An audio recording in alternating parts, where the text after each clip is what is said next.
24 Horas, em parceria com Goiás 24 Horas e Grua e Cia Produções, conversa agora com o ex-senador e pré-candidato ao Senado pelo PTB, Demóstenes Torres. Como vai o senhor, Demóstenes? Tudo bom? Muito bem, é um prazer estar aqui. Um abraço para todos aqueles que nos assistem. Estou recebendo aqui o novo livro de Demóstenes Torres, A Primeira Vítima de Fake News e Como Eu Estava Falando Antes de Ser Brutalmente Interrompido. Esse livro, com certeza, tem muita coisa para contar, inclusive sobre o Zé Gomes da Rocha. Eu vejo aqui na página 81 um capítulo em que o senhor fala do Zé Gomes da Rocha, Demóstenes. Esse é um discurso que eu fiz em 2009. Eu tinha muita e tenho muita admiração pelo Zé Gomes. Leal, companheiro, empreendedor, o homem só pensava em Itumbiara o tempo todo, assim como o atual prefeito Zé Antônio, também só pensa em Itumbiara. E ele conseguia coisas fabulosas. Eu lembro que eu entrei no Senado em 2003, né? E o nosso líder, o eterno líder, era Jovair Arantes, líder da bancada. E o senador tinha direito a uma emenda de bancada. E deputados, tinham 3, 4 deputados tinham que chutar para ter direito à emenda de bancada. Eu não sabia muito bem o que era isso. O Jovair e o Zé Gomes, precisamos dessa emenda de bancada, nós temos um grande projeto lá para Itumbiara e tal. E como eu disse, não que eu não quisesse atender, pelo contrário, né? Só que eu não sabia bem o que era. O Jovair e o Zé Gomes me deram uma engrupida e foi uma engrupida do bem. Por quê? Porque acabou essa emenda se transformando na Avenida Beira Rio, que é um cartão postal de Itumbiara. Muita gente de cidade vizinha vai para lá, a população no início do dia, no fim do dia, faz caminhada. Ou seja, eu sou muito grato ao Zé, até quando ele me dava uma enrolada, porque eu sabia que ele estava fazendo bem para Itumbiara. E o Jovair, idem, colado nele. Zé Antônio nem se fala, também é formidável. Então, esse artigo elogia o Zé, muito mesmo antes de eu ter passado essa emenda para Itumbiara fazer a Avenida Beira Rio. E o senhor escolheu Itumbiara para marcar o retorno do senhor para a política.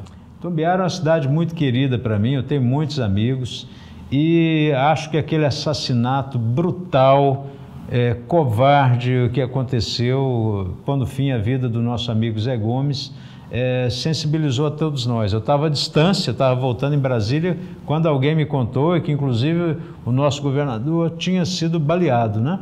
Então não podia deixar de fazer essa homenagem a um prefeito jovem e vibrante como o Zé Antônio e aquele que era amigo de todos nós e que era do PTB, como eu sou, né? Então, fizemos esse lançamento da minha pré-candidatura lá, em homenagem especialmente ao nosso querido Zé Gomes, a quem eu tanto admirava e gostava. Demóstenes, o senhor tem dito que vai reescrever a sua história. Como tem sido este primeiro capítulo? Olha, veja só, quando eu saí do Senado, né, por eu não ser uma pessoa rica, então eu tinha que fazer as coisas que todo mundo faz. Então eu tinha que dirigir meu carro, quem ia ao açougue era eu, quem ia à padaria era eu, né, como faço até hoje. Então minha vida era normal. Muita gente imaginou que eu fiquei 6 anos dentro de casa. Não, sofri bastante, tive um início de depressão, tive um reencontro muito grande com Deus, meus amigos e minha família ficaram comigo e logo, quando já aconteceu no Senado o julgamento, eu já estava recuperado. Então, quando eu voltei para Goiânia, eu voltei para essas atividades. Então, ao contrário de que muitos imaginam que eu fiquei enclausurado, fiquei dentro de casa, né? Não, eu voltei ao Ministério Público, depois fui afastado, depois ganhei na Justiça, voltei de novo para o Ministério Público e hoje eu tenho uma convivência extraordinária com o povo e com o eleitor. Quer dizer, onde chego, naturalmente que tem as pessoas que jamais serão convencidas por maior esclarecimento que eu dê, mas eu faço questão de dar os esclarecimentos, de conversar com todo mundo, de divulgar esse livro. Vem um outro aí muito maior que conta por que o pessoal do PT não gostava de mim, por que que o Lula não gostava, a Dilma, né? Que eu quero... Estou arrumando um título, mas um amigo meu sugeriu o furo no dique, porque desde 2003 eu venho apontando todos os defeitos que se descobriram agora, né? E daí, quando eles se juntaram para tentar melar o mensalão, atingir o governador Marconi Perillo, atingir a mim, e a mim eles atingiram, né? Tinha um objetivo claro, me deixar fora de tudo. Demóstenes, nas vezes que eu encontrei com o senhor sempre tem falado desse reencontro com Deus e repetiu isso agora. Como foi isso? Olha, veja só, você vai crescendo e à medida que você vai crescendo, você naturalmente, por incrível que pareça, vai se distanciando. Quando você é menino, você vai na igreja, quando você é adolescente, você se dedica a orações diárias, a busca, né, de um ser magnífico. Só que aí você vai crescendo.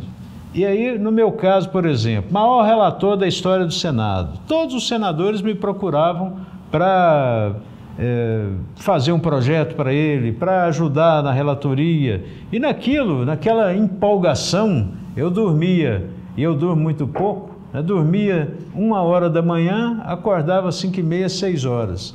E fui achando que eu era uma máquina de serviço e nada além disso. Que eu tinha que realizar, que eu tinha que fazer. Nisso eu não estava errado, né?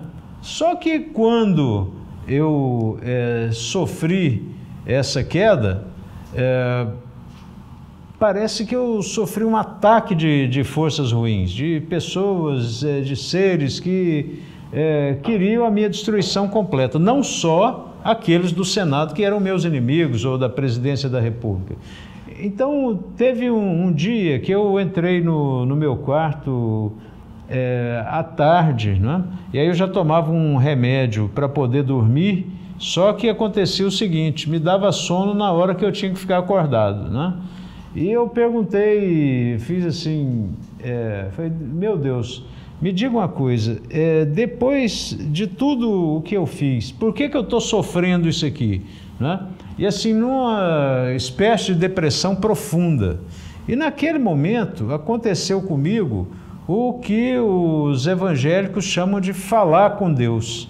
É uma coisa impressionante. Então, eu digo com toda seriedade, eu falei com Deus.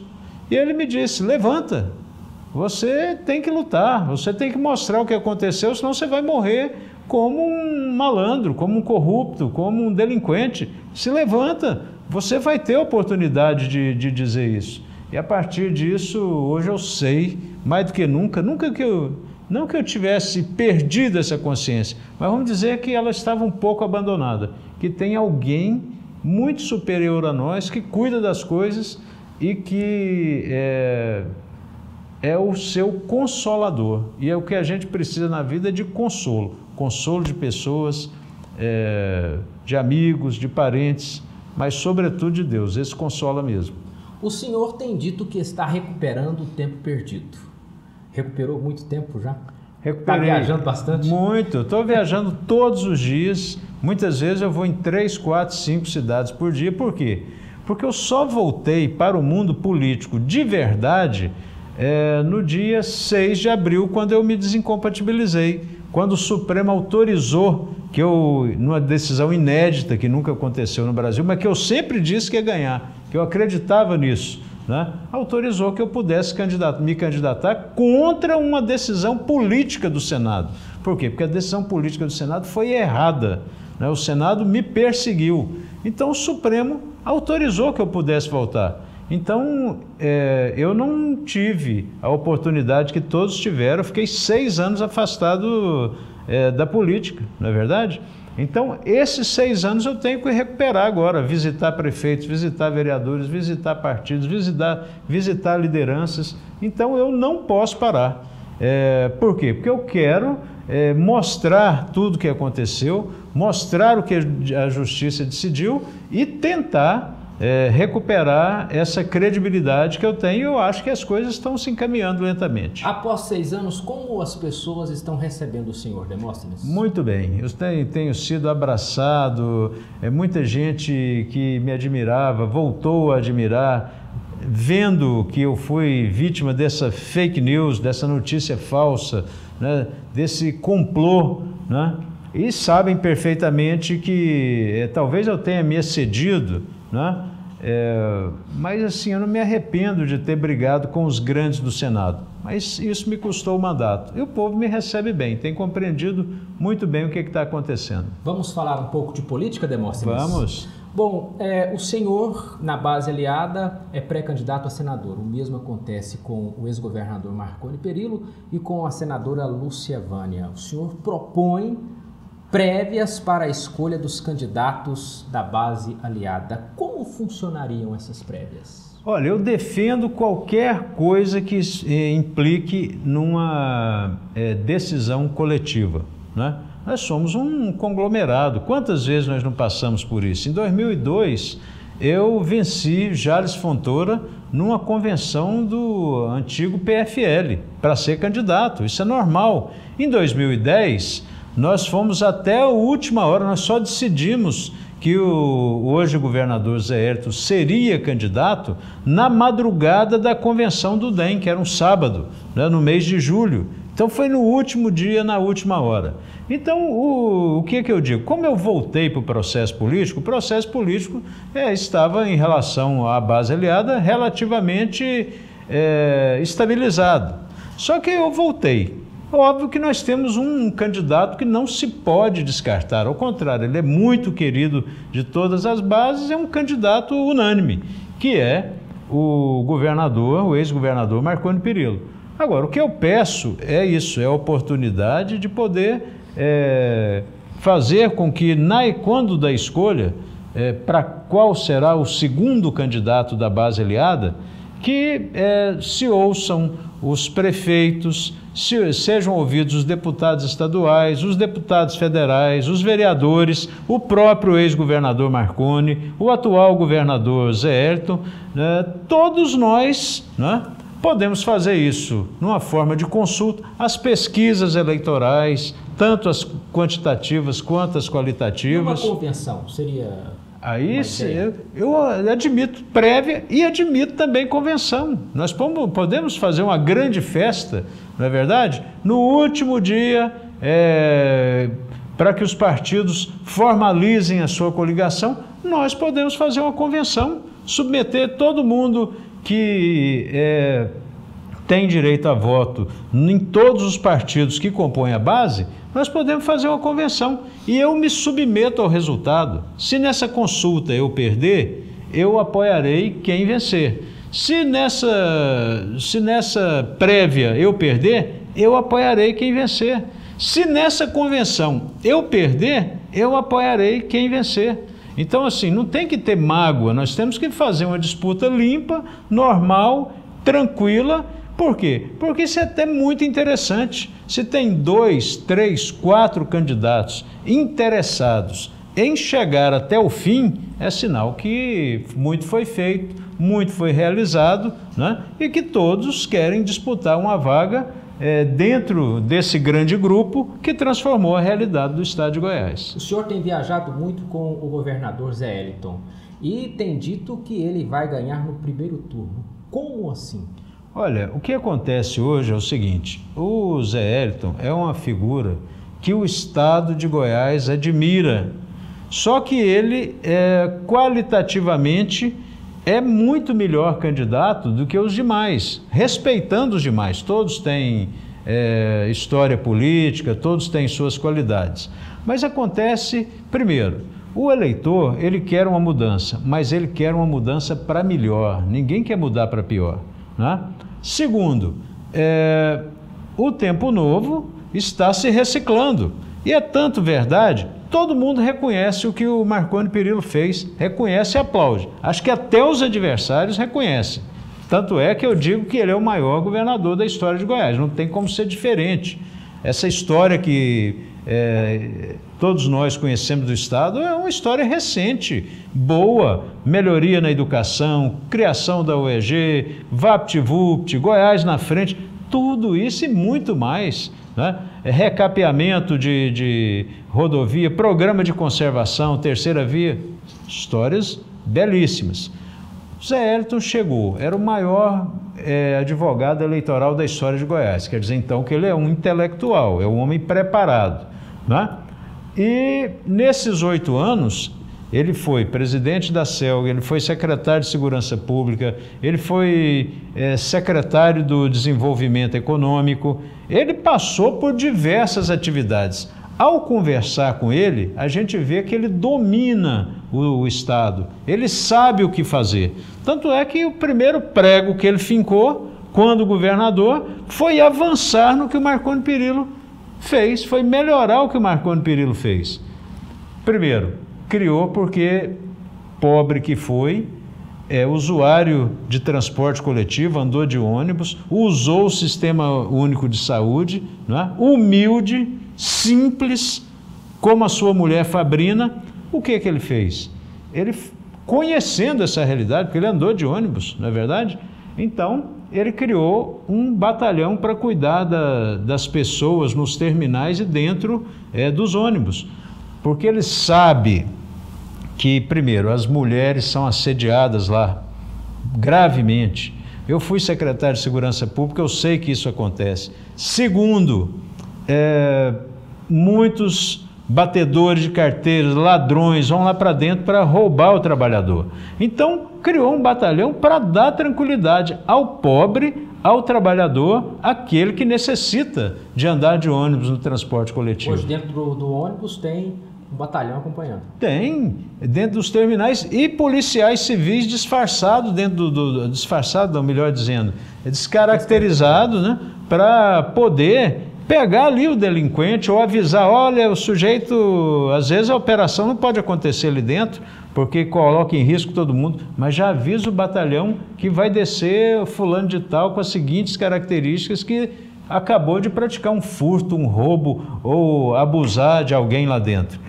E a outra coisa muito interessante, que em menos de um mês ele conseguiu fazer essas duas grandes coisas, vai fazer muito mais, tenho certeza.